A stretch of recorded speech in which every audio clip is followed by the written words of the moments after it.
পিঙ্কু, তুমি তো এখন জামাতিদের নবীতে পরিণত হয়েছো, তুমি তো ইয়াজিদিদের নবীতে পরিণত হয়েছো। আমি কি ভুল বলছি? তোমার শালা কয়েকদিন আগে, কিছুদিন সময় আগে ফোন নাম্বার বদলায়নি। মিরপুর জায়গাটা কিন্তু আমার এবং আমাদের খুব পরিচিত। তোমার কি মনে হয় আমি কথাগুলো ফাজলামো করে বলছি? টাঙ্গাইলের ইট পাথর প্রতিটা ইঞ্চি কিন্তু আমি চিনি, আমরা চিনি। আমরা আর কোন রকম হুমকি ধামকি, কোন রকম প্রোগ্রাম তোমার কাছ থেকে শুনতে চাই না।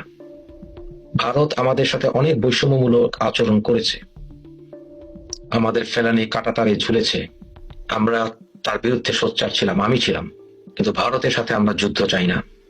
ভারতের বর্ডারে তোমরা যে জিয়াফতের নামে যে তাণ্ডব চালিয়ে যাচ্ছ, আজকে এই পত্রিকাকে হুমকি দাও, কালকে ওই ইনস্টিটিউশনকে হুমকি দাও, এটা যদি স্টপ না করো, আমরা কিন্তু টিট ফর ট্যাট পলিসিতে যাব। আমাদেরকে বাধ্য করো না। শেষ ওয়ার্নিং, সর্বশেষ সাবধানতা দিচ্ছি তোমাকে। ইনকেলাব জিন্দাবাদ করে দেবো, কিন্তু একেবারে ইনকেলাব জিন্দাবাদ করে দেবো। এখনো কিন্তু স্বাধীনতা কামীদের, বাংলাদেশে 1971 স্বাধীনতা সৈনিকদের সংখ্যা তোমাদের থেকে কমের পক্ষে 9 গুণ 10 গুণ বেশি।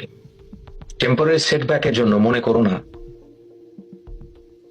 বাংলাদেশে তোমাদের স্থান হবে পাকিস্তানের বীজদের। তোমার সম্পর্কে অনেক কিছু জানি। তুমি মনে করো না পিঙ্কু তুমি ফ্রান্সে থাকতে পারবে, তোমাকে ইউরোপে থাকতে দেওয়া হবে না, চ্যালেঞ্জ হিসেবে নাও।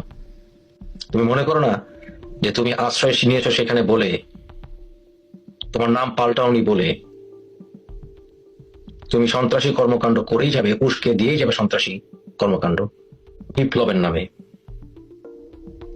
এবং সেটা আমরা মুখোশ উন্মোচন করতে পারবো না। কয়দিন ধরে অনলাইন অ্যাক্টিভিটিস করো, জামাতি কিছু হিজবুতি দোসর পেয়ে মনে করছো একেবারে তাদের মুখপাত্র হয়ে অনেক শক্তিশালী হয়ে গেছো। পিঙ্কু, 1990 তুমি অভ্যুত্থানের কথা বলো, তাও কি রাজশাহী মেডিকেল কলেজের ছাত্র হয়ে, কমিউনিস্ট পার্টি হয়ে, লিপস্টিক পার্টি হয়ে। তুমি 90 অভ্যুত্থানের বোঝো কি? তখন কি রাজশাহীর লতিফাই, শিবিরের লতিফাইকে চিন্তা যোগাযোগ আছে?